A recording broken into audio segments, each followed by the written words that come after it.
یہ جناب ام لیلا کے ساتھ آئی تھی. جب اکبر دنیا میں آئے نا تو میرے مولا آقا نے تمام کنیزوں اور غلاموں کو آزاد کر دیا.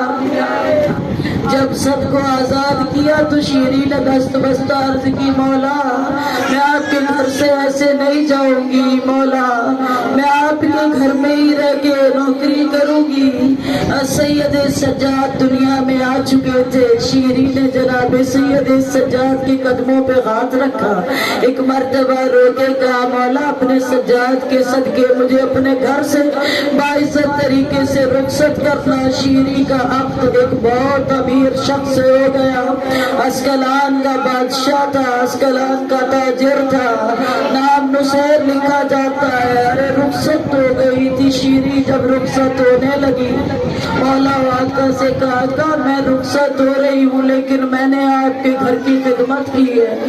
مولا میں آپ سے کچھ وعدہ لینا چاہتی ہوں. کہا ہاں شیریں بتاؤ کیا وعدہ لینا چاہتی ہوں. کہا مولا جب علی اکبر جوان ہوں گے آپ علی اکبر کی شادی کریں گے. مولا میری خواہش ہے علی اکبر کی بارات لے کے آپ شیریں کے گھر آئے. میرا مولا وہ ہے ارے جو بلند درجوں والے خاندان سے ایک مرتبہ رخ کو موڑ لیا. کہا شیریں وعدہ ہو گیا اکبر کی بارات لے کے آئیں گے. کہا مولا کب آئیں گے. آقا نے کہا شیریں محرم کا مہینہ ہوگا 61 ہجری ہوگی. شیریں اکبر کی بارات تیرے گھر آئے گی. ارے شیریں نے آقا سے وعدہ چل لیا پھر مسرت ہو گئی اور رخصت ہو گئی. شیریں نہیں پڑھوں گی 18 سال ایک ایک سال گنتی رہی ہے. شیریں ایک ایک دن گنتی رہی ہے. اپنے شوہر کو بتایا اور مدینے کے تاجدار میرے مولا ہے ان کے بیٹے کی بارات آئے گی. اب نصیر میں تجھ سے کچھ نہیں مانگتی اب بس اتنا چاہتی ہوں جب اکبر کی بارات آئے اب میں جیسے چاہوں بارات کا استقبال کروں. شوہر نے کہا شیریں تو جیسے چاہے گی. اب بڑا معظم گھرانہ ہے. اب میں کہتا ہوں تو جس طرح چاہے استقبال کرنا. اب مومنات محرم کا چاند چڑھا 61 ہجری کا. ہمارا تو گھروں میں آباد ہے.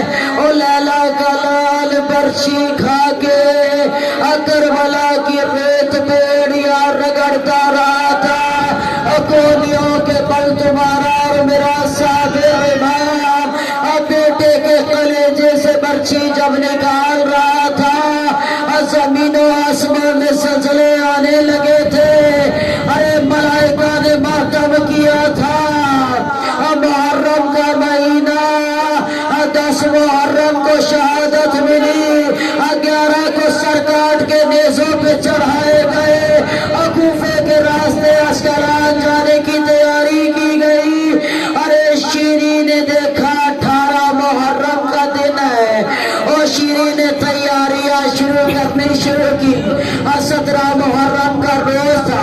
اپنی خادماؤں کو بلایا کہا دیکھو میرے گھر کی طرف آنے والے راستوں پہ کناتیں لگائی جائیں گی اور زمین کو تم نے اس طرح استعمال کرنا ہے میری بیویوں کو چلنے میں دقت نہ ہو. شہزادیاں اپنے شہر کے علاوہ چلی نہیں کبھی. مومنات اپنے غلاموں کو بلایا اور کہا بازار سے لے کے میرے گھر تک خوبصورت پردے لگوانا. اور پردہ دار شہزادیاں آ رہی ہیں. اب شیریں نے اپنے گھر میں بارات کا اہتمام کیا اور شوہر سے کہا مجھے خوبصورت تخت بنوا کے دے. اور مصر سے خوبصورت تخت بنوایا شیریں نے اور سنہرے رنگ کا تخت تھا. ارے شیریں نے تخت کو سجانا شروع کیا. ایک مرتبہ خادمہ نے پوچھا ابھی بھی اس تخت پہ کون بیٹھے گا. ارے مسکرا کی کہا یا دولہا بیٹھے گا. ارے دائیں کرسی پہ میرے مولا بیٹھیں گے. ارے بائیں کرسی پہ حضرت عباس بیٹھیں گے. ارے دائیں جانب اضافی کرسی پہ